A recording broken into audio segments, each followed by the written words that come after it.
Hello and welcome to my YouTube channel. My name is Melissa. I am the owner and artist here at the Top Drawer RVA located in Richmond, Virginia. I'm also a Dixie Belle brand ambassador. When I saw this piece at my local thrift store for $75, I considered it, but when I found out that it was 60% off, I totally took it home. This is a gorgeous lane cedar chest, and I think the reason that it was 60% off after being there for months and months is because of the dated hardware and the dated color. So today's project is going to be updating this piece and making it fresh and modern. To begin with, I always clean all of my items with White Lightning. After a good clean and rinse with White Lightning, I'm going to add an extra step in my prep, which is Bonding Boss. This Bonding Boss in gray is going to stop any of the red tannins that might bleed through my piece. I like to use a simple foam roller when applying my Bonding Boss to get a nice smooth finish. For any of the recessed areas, I will use a small throwaway brush. This way I do not have to worry about washing any of my good brushes, and I can put the foam roller right in the garbage. So let's take a quick minute and talk a little bit about what Bonding Boss does for you. I use this product all the time. And when I'm saying I use it all the time, I bet you I use it on almost every single piece. This Bonding Boss has a built-in slick stick. That is a gripping adhesion primer. So that means since I'm painting inside in my home, I do not have to sand when I use this primer. When I apply the primer correctly, waiting 24 hours before paint, I am good to go, and I know confidently that my paint will adhere well. Along with that gripping primer that is inside this Bonding Boss, we also have our obvious tannin blocking and stain blocking prevention. So when you use this primer, especially in a nice deep gray color like this, it's going to allow me to use less paint when I actually come in and put my paint over top of this surface, and it's going to prevent any bleed through as well as an adhesion primer. So that's a ton of things in one product. Don't forget though, you do have to wait 24 hours before you jump in with your paint. So what's next? Well, that is removing the lock. Did you know that you cannot sell a lane cedar chest or any cedar chest with the original lock intact? I put it in a bag and put it inside the piece. Another little step in my prep while I wait for that boss to get dry is to come in and fill in all of the holes with my Dixie Belle's mud.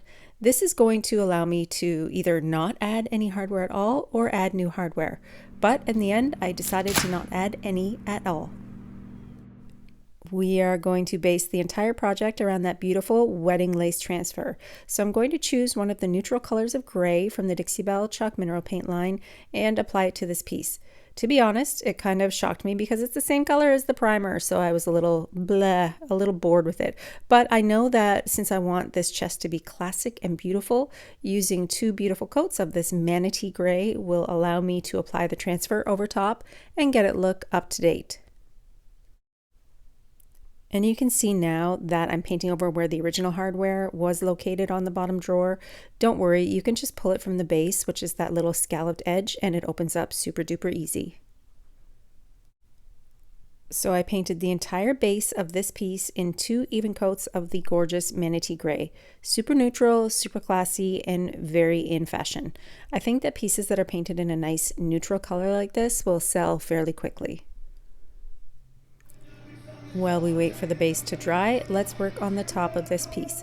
I want to get rid of that red colored wood, so I'm going to be adding espresso gel stain.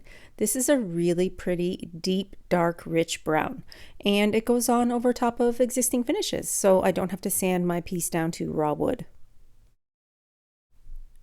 I like to wear gloves when I apply this stain because it is oil-based. It does get in and under your nails pretty hardcore. So wear gloves so you don't wreck your manicure, and then just wipe this on in the direction of the wood grain.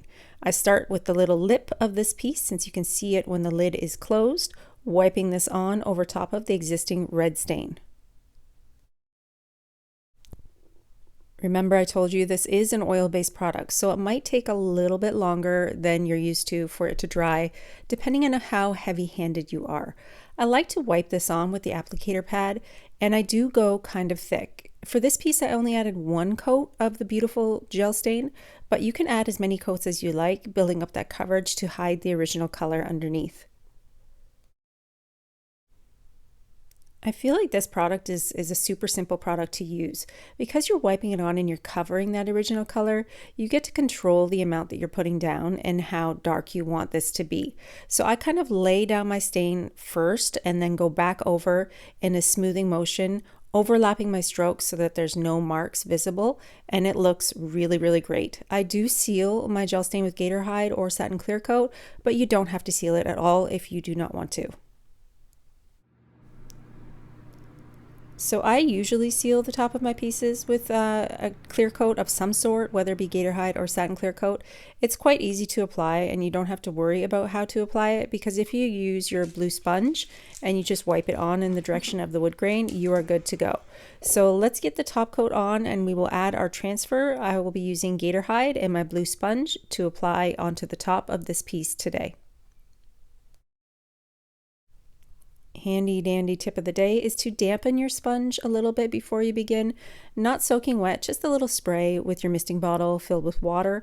That's going to allow you to kind of push that Gator Hide around a little bit easier. I like to again overlap my strokes, and I do apply this a little heavy-handed so that my Gator Hide can settle and leave me with a nice smooth finish.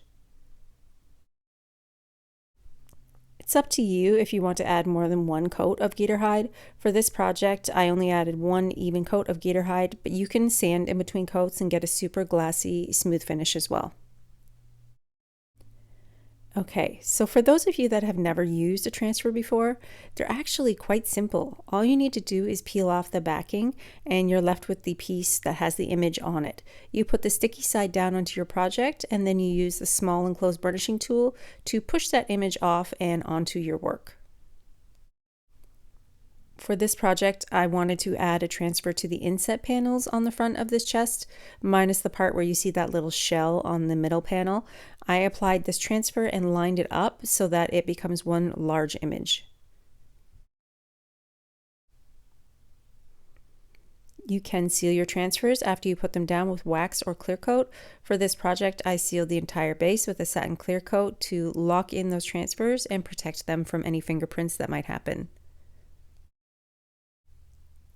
You can really start to see now how the color choice of Manatee chalk mineral paint was a great pick for this transfer, because it allows the transfer and the paint to match very, very well. If you're ever worried about what color to pick to match a transfer, take a really good look at your transfer and see what colors you can see inside of that image. And you can even pick one and add it up to the color mixer on the Dixie Belle paint page. And you can actually then have the computer tell you what colors match really well with that transfer. It's up to you, but I just like to eyeball it and pick a paint color that matches the image. You can see me using the small tool that's enclosed inside your package. You don't have to scrape very hard to get the images to release. They come off very, very easily, and you can actually see the transfer kind of color change a little bit when you push it off of the plastic and onto your project. So after sealing my work, I was all done. This is now a beautiful, classic, and simple piece. I feel like it will fit pretty much any home decor.